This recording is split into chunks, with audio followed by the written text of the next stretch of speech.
I'm Zoe George and welcome to the February episode of Fair Play, a podcast covering women in sport, from athletes and results to current affairs and issues. You can listen to our entire back catalogue that features interviews with some of this country's top sportswomen at rnz.co.nz and at wispsports.com. And at Wisp Sports you can find a bevy of fantastic sports shows from around the world. If you're after something not so sporty, well, there's a huge selection on rnz.co.nz. My personal favourite is Bang. It's all about love, sex, identity and relationships in the modern day. You can also keep up to date with all the happenings on social media at Wisp Sports, at RNZ and at producer_Zoe. This month, we look towards the White Ferns playing the Windies. Coach Haidee Tiffen talks tactics. And we have a few quick hits, including an update on the state of the toilets Potty Parity at the Basin Reserve. But first, we continue our discussion around the Me Too movement. Shortly, we'll hear from brand new Wellington City Councillor Fleur Fitzsimons, who's been given the task of tackling sexual violence in the city, including at sporting events. But first, I'd like you to meet this month's guest co-host, Judy O'Brien, trustee of the board for Outer Spaces. Sport is a microcosm of society, and sexual abuse is happening in all walks of life. We're seeing it in Hollywood, and here in New Zealand, allegations are coming out of top law firms. Sport has also been on the radar, with the USA gymnastics team doctor Larry Nassar sentenced for abusing more than 150 people. This week it's also been revealed that hundreds of cases of sexual abuse had been covered up by USA Swimming, with some media outlets reporting more than 590 victims across various levels of sport. In the last edition of Fair Play, we talked about sexual harassment at cricket games, and after that, the last time we went to air, more cases of it have appeared in the media. And this has spurred Judy to do something about it. Kia ora, Judy. Welcome to Fair Play. Lovely to have you as a first-time co-host. Kia ora, Zoe. It's wonderful to be here. This is a topic I'm particularly passionate about, and I'm glad that we've got the time to talk about it. Yeah. What's your connection to sport? Well, personally, I'm not much of a sports player at all. But you don't have to be to like sport. But I got really interested in the policies around gender and sport when I was involved in planning for the Out Games, which was held in Wellington about 10 years ago. And the way we structure lines of competition by gender really sort of fascinated me. And who is a female athlete, who's a male athlete, and how do we measure ability within gender or across gender? How do we define what a female athlete is? Well, good question.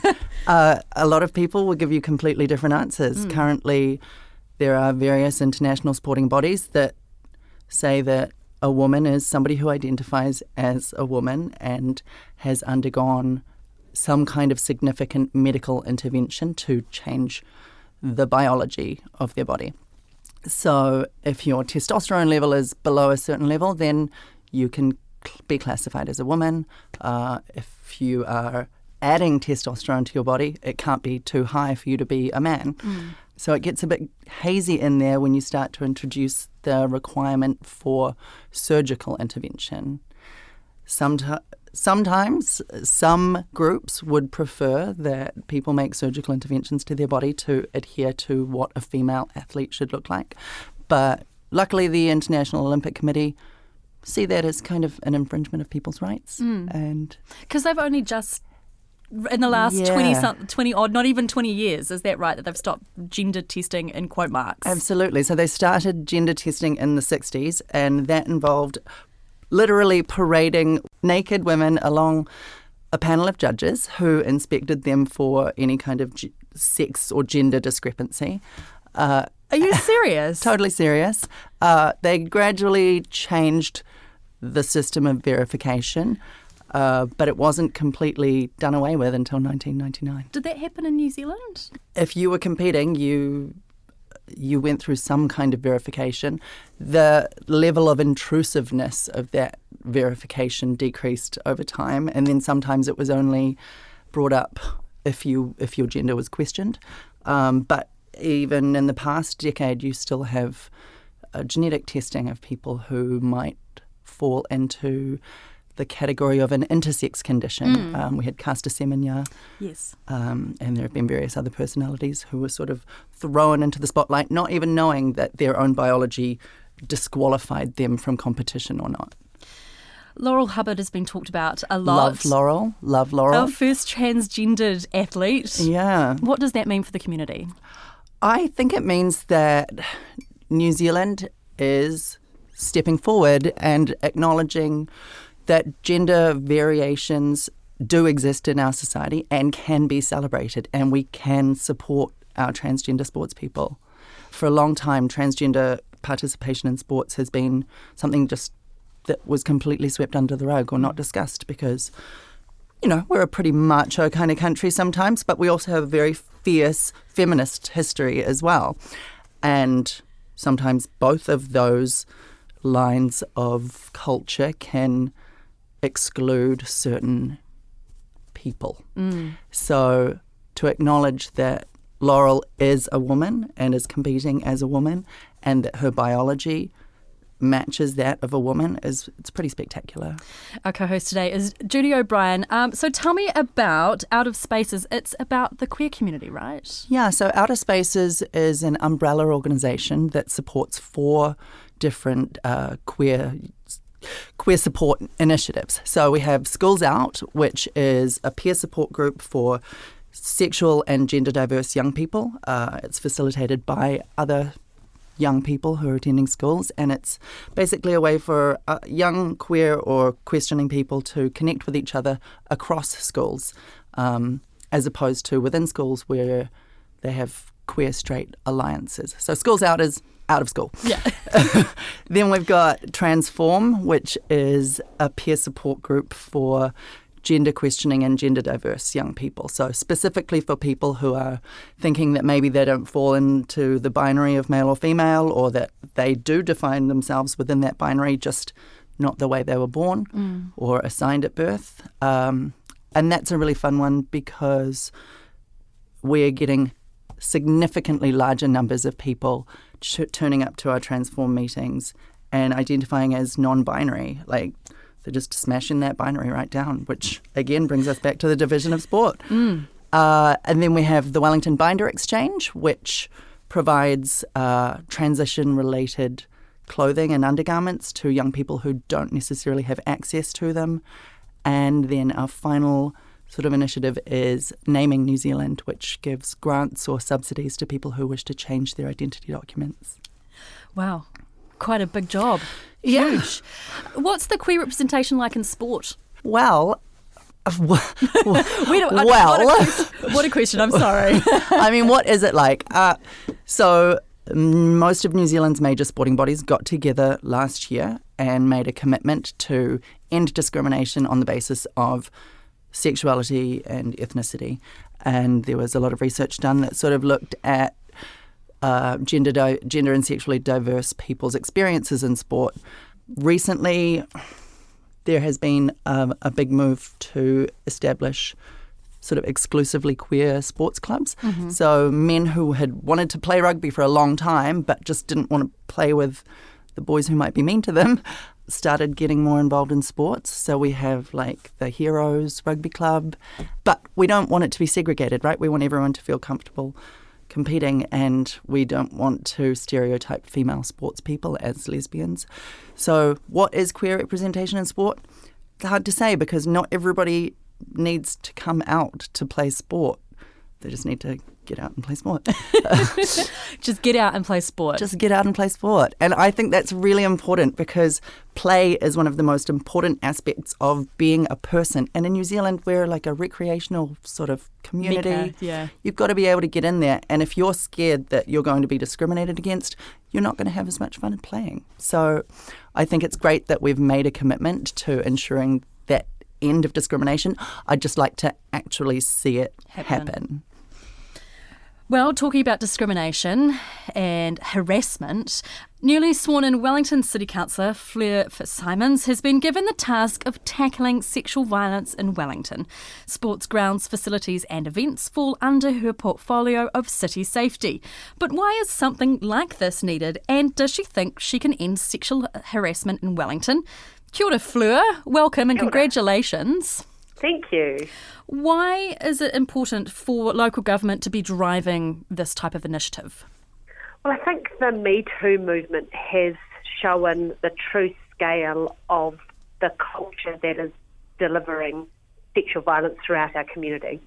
And it's important that local government, like the film industry, like workplaces everywhere, like the legal profession, does its bit to do as much as we can to eliminate sexual violence in Wellington. And that's just local government stepping up and saying, we've got a role to play here too.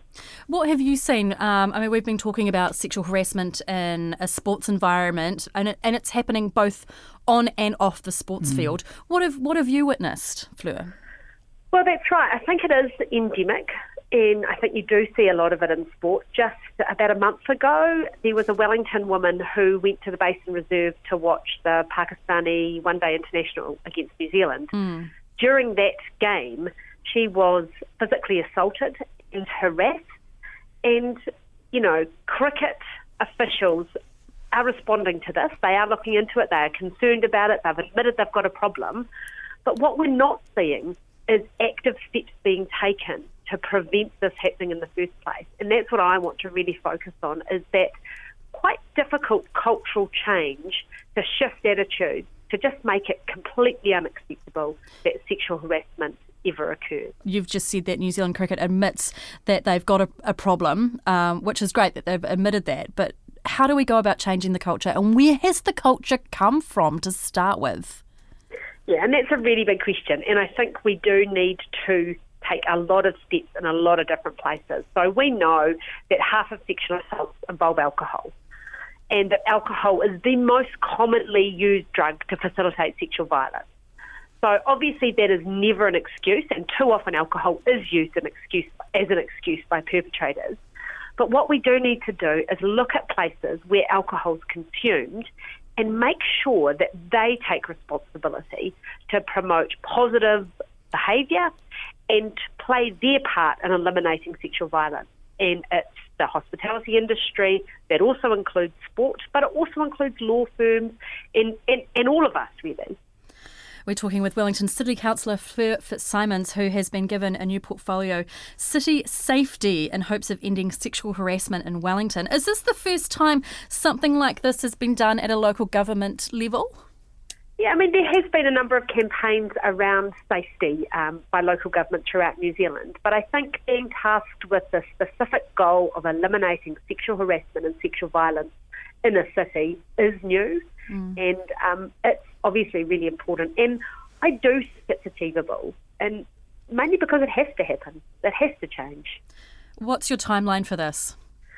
Well, we are working with urgency with the sport in Wellington. So I'm meeting with cricket. We're going to be meeting with a whole range of other sports organisations, but also with the hospitality industry, because they've got a really important role to play here. We know that bar staff talk about seeing people on dates and behaviour in bars that they know is unwanted, and that alcohol is being used to incapacitate targets, and that it's really aggressive behaviour.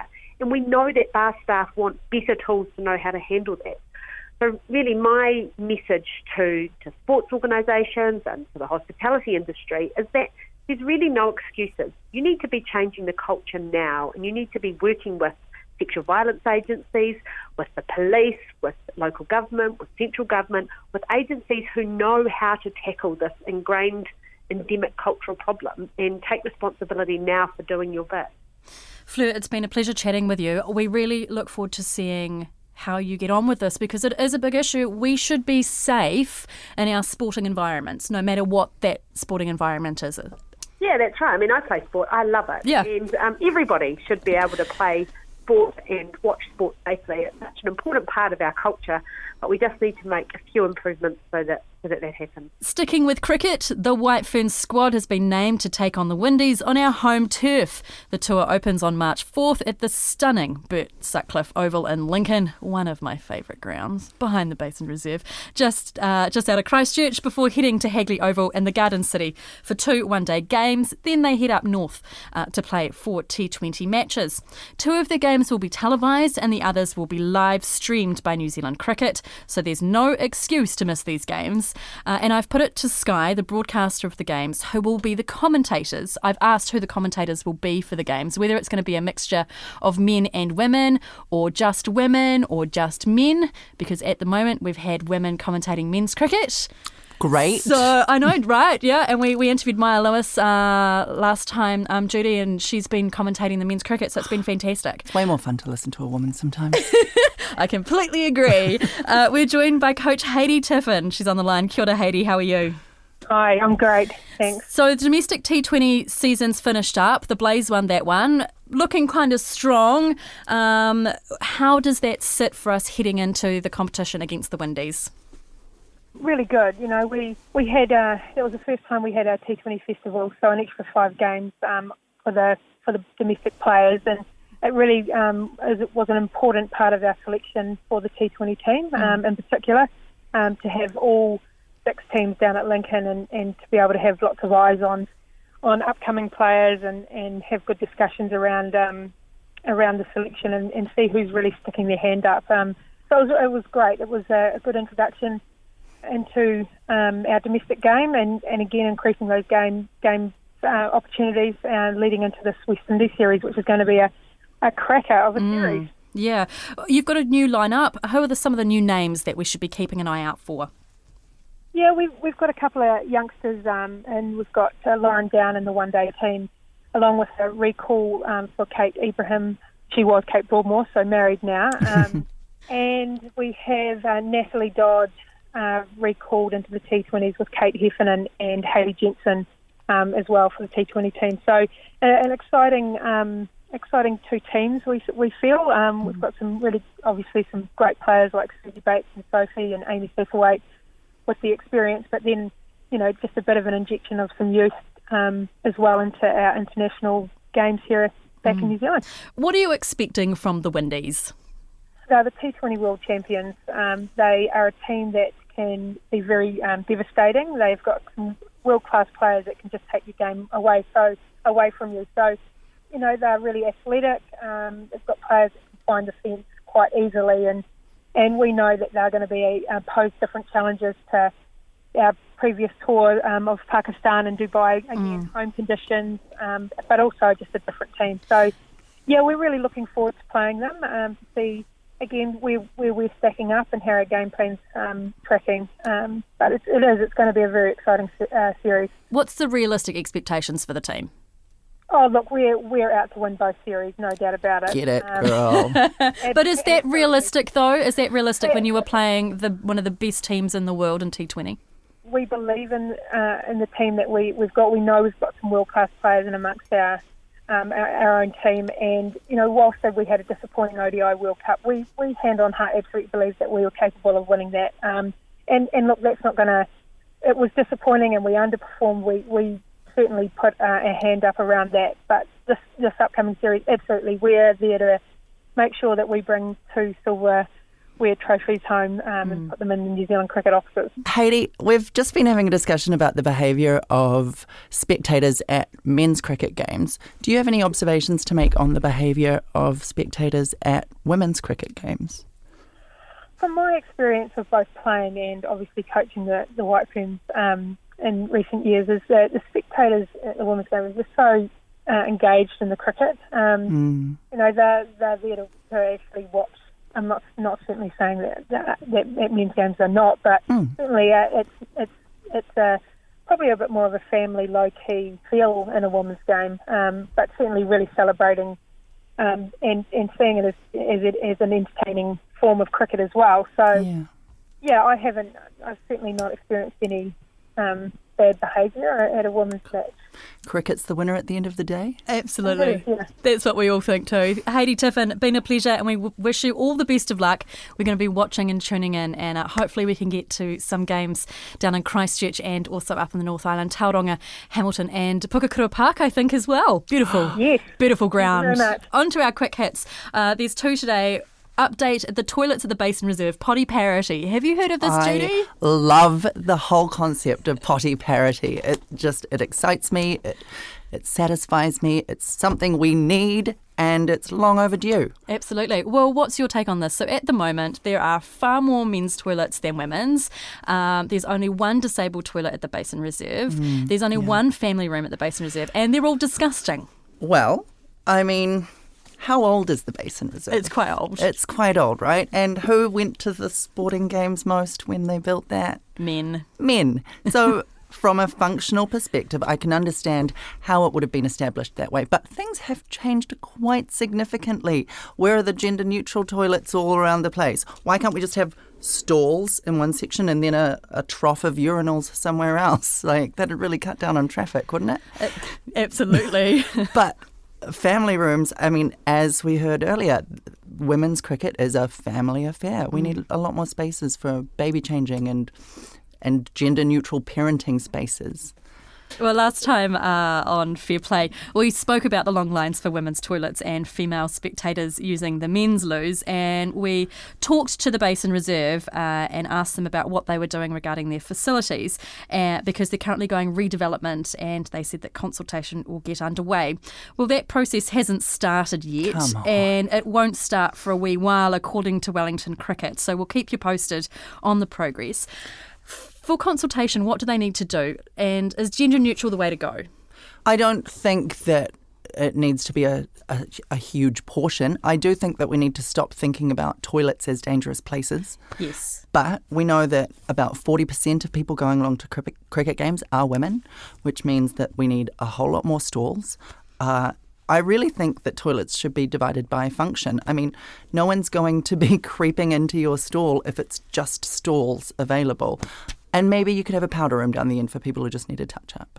But gender neutral is kind of an unnecessary term if it's being divided by function. By function. Functionality. Yeah. And across the country, like, New Zealand has always had gender neutral toilets. We just don't call them gender neutral toilets. You go to a bar, there are 2 stalls, and you use the one that's free. This is going to be our little pet project here at Fair Play to ensure that we get potty parity. And some of the literature I've been reading is quite fascinating. For every male toilet, there needs to be 3 female toilets. Yeah, I would agree. I mean, we use them differently. Biology. Yeah, it's just standard function. And in part of that consultation, we do need to be ensuring that our venues are accessible to everyone. And full stop. Yeah. Full stop. Hopefully we can celebrate a great success on that in the near future. And speaking of successes, the Halbergs are the premier sporting awards in New Zealand, and we love celebrating them. A few women who have been on Fair Play and Wisp Sports over the years were recognised. Congratulations to kayaker Lisa Carrington, who won Sportswoman of the Year. Nice work. Fabulous. And also Sophie Pascoe for Disabled Sportsperson of the Year.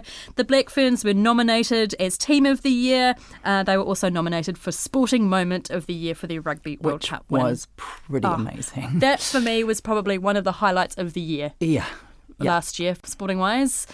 And also, worthy of a mention, track cyclist Elise Andrews, who won the Emerging Talent Award. She is the individual pursuit and set a world record at the UIC Junior Track World Championship. It's a bit of a mouthful there. And she's actually off to represent us at the Com Games. Pretty big stuff. Wonderful stuff. And so, but I do want to say one thing, interesting note, that no women were nominated for Coach of the Year. Well, that is interesting, but it also reflects a trend of a decreasing number of women involved in coaching across the sporting world. And that's definitely a topic that we need to explore next time we have you on the show. Judy O'Brien, it's been an absolute pleasure. I have loved it. Good. Let's do it again sometime. Absolutely loved having you. And that's it for this episode of Fair Play. Thank you to our guests Fleur Fitzsimons and Haidee Tiffen, and of course our co-host Judy O'Brien. Thank you also to RNZ and to executive producer Chris Stafford from wispsports.com. You can follow, like and comment on our stuff on social media at wispsports, at RNZ and at producer_Zoe. There's heaps to engage with, from other sports podcasts from around the world at Wisp Sports to quirky, political and sassy on RNZ. We'll be back in March to talk more about the Com Games with the latest in results, views and issues on Fair Play. I'm Zoe George. Thanks again, and don't forget to play hard but play fair.